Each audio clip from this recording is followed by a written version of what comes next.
So let's discuss some of the other benefits of owning multifamily real estate. One, just the sheer size. If you look at a rental property and a rental unit, it's going to give you some cash flow. When you're looking at multifamily, you can multiply that cash flow among several units.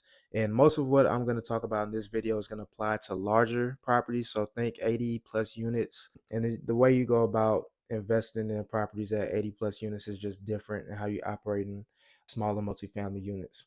So just keep that in mind. We're talking about larger scale properties with most of what I'm talking about in this video.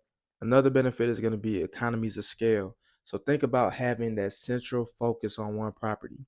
If you have 100 different rental properties in all over the city of Atlanta, then that's 100 different rules you got to worry about when they need to be replaced. There's 100 different insurance policies for each of those properties. You're going to have 100 different driveways and 100 different unique properties that you have to manage. But when you have 100 units all on one property, you have fewer rules that you got to worry about replacing, probably replace them all at one time. You have one insurance policy that covers everything. You have one water bill or at least one collection of water bills for the entire property. So you're able to centrally focus your attention as an operator on that one location as opposed to a whole bunch of different locations.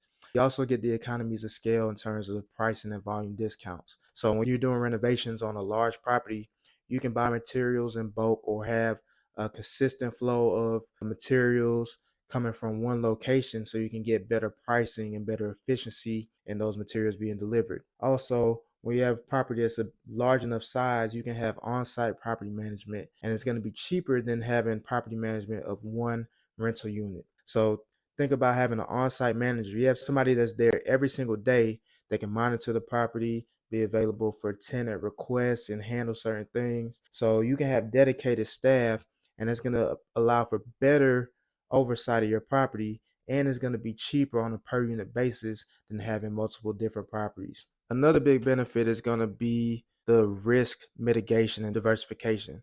So if you have a single family rental and you have a tenant that leaves or skips or whatever, that unit is not making you any money until you get another tenant in there. So it could be a couple weeks, it could be a few days, it could be a month or so. But in that time frame, you're not getting any revenue. If you have a 100 unit property, you can have one, two, three, four, five, six tenants, 6 units are vacant, and you still have 90 plus units of ideally paying tenants. So you're still seeing that revenue.